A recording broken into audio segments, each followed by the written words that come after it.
नमस्कार दोस्तों, मैं आपका पसंदीदा स्टोरी टेलर आज मैं आपके साथ डिज्नी कार 3 की पूरी कहानी साझा करूंगा। तो कहानी कुछ इस तरह से शुरू होती है।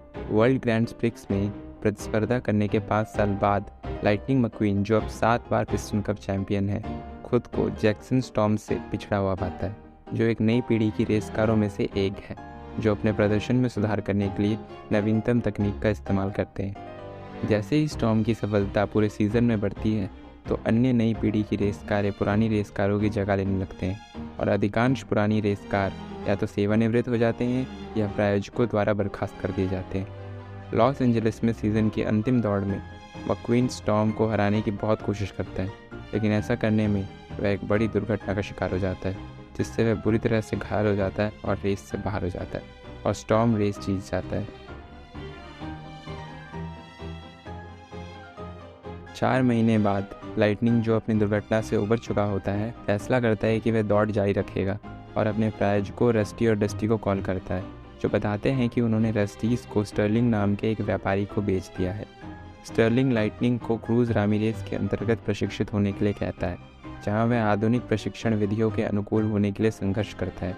लाइटनिंग द्वारा गलती से एक सिमुलेटर को नुकसान पहुँचाने के बाद स्टर्लिंग उसे सेवानिवृत्त होने के लिए मजबूर करने की कोशिश करता है, लेकिन लाइटनिंग इसके बजाय ये प्रस्ताव देता है कि यदि वह आगामी फ्लोरिडा 500 की दौड़ जीतता है तो वह तय कर सकता है कि वह दौड़ जारी रखना चाहता है या नहीं, अन्यथा वह तुरंत सेवानिवृत्त हो जाएगा। स्टर्लिंग अनिच्छा से सौदा स्वीकार करता है। लाइटनिंग पास के फायरबॉल बीच पर प्रशिक्षण लेने की कोशिश करता है, लेकिन अपना अधिकांश समय क्रूज को रेत पर ड्राइव करने के तरीके सिखाने में व्यतीत करता है। इसके बाद लाइटनिंग थंडर होलो नामक एक प्रसिद्ध डर्ट ट्रैक पर एक अंडरकवर दौड़ में शामिल होता है, लेकिन अनजाने में क्रूज उसमें जीत जाती है।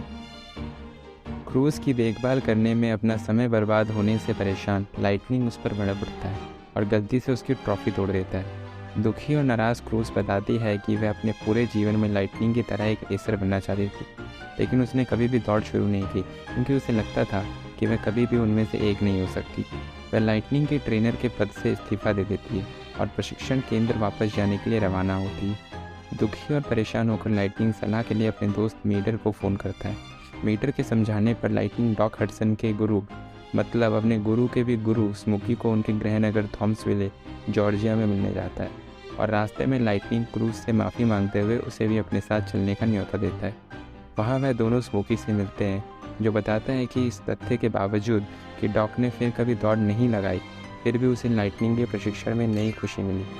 स्मोकी और उसके दोस्तों ने क्रूज का उपयोग करके मक्वीन की गति की कमी को दूर करने के लिए उसे कई तरकीबें सिखाई। हालांकि अंतिम अभ्यास दौड़ के दौरान क्रूज अचानक मक्वीन से आगे निकल जाती है और इससे मक्वीन गहरी सोच में पड़ जाता है। फ्लोरिडा 500 की दौड़ में लाइटनिंग शुरू से ही पिछड़ता दिखता है, लेकिन स्मोकी की सहायता से वह धीरे धीरे आगे बढ़ने की कोशिश करता है। स्टर्लिंग, जो अभी भी मानता है कि लाइटनिंग जीत नहीं सकता है, क्रूज को प्रशिक्षण केंद्र में वापस जाने का आदेश देता है। स्टर्लिंग को सुनकर और क्रूज के रेसिंग के सपने को याद करते हुए लाइटनिंग दौड़ में उसकी जगह लेने के लिए क्रूज को तैयार करता है, यह विश्वास करते हुए कि वह स्टॉर्म को हरा सकती है। शुरू में परेशान क्रूज पिछड़ती जाती है, लेकिन मक्वीन के समझाने पर वो रेस में आगे बढ़ती चली जाती है और अंत में स्टॉर्म के ठीक पीछे पहुंच जाती है। क्रूज को खतरा मानते हुए स्टॉर्म क्रूज को डराने की कोशिश करता है, यहाँ तक कि रेस के अंतिम छोर पर पहुंचने से पहले वह उसे दीवार से टकराने की भी कोशिश करता है, लेकिन डॉक की पुरानी चालों में से एक का उपयोग करते हुए क्रूज स्टॉर्म के ऊपर से पलटी मारते हुए उससे आगे निकल जाती है और रेस जीत जाती है। जब क्रूज अपनी जीत का जश्न मना रही होती है, तभी स्वार्थी स्टर्लिंग उसे अपनी टीम में मिलाने की कोशिश करता है, लेकिन वह डायनाको की टीम में चली जाती है। वहीं दूसरी ओर, क्योंकि लाइटनिंग और क्रूज दोनों ने दौड़ में भाग लिया था, दोनों को रेस का विजेता घोषित किया जाता है, जिसका अर्थ है कि अब लाइटनिंग को ये निर्णय करने का अधिकार है कि वो कब तक रेस करना चाहता है। कुछ समय बाद लाइटनिंग और क्रूज रेडिएटर स्प्रिंग्स में लौटते हैं, जहाँ लाइटनिंग बताता है कि टेक्स ने स्टर्लिंग से रस्टीज खरीद लिया है। अपने गुरु डॉक का रंग अपनाते हुए लाइटनिंग ने रेसिंग जारी रखने का फैसला किया, लेकिन उसके साथ साथ वह अब क्रूज का गुरु भी बन गया था। अंततः हमें इस कहानी से यह सीखने को मिलता है कि ज़रूरी नहीं कि हर नई चीज़ पुरानी चीज़ से बेहतर होगी, लेकिन फिर भी हमें हर ज़रूरी बदलाव के लिए हमेशा तैयार रहना चाहिए।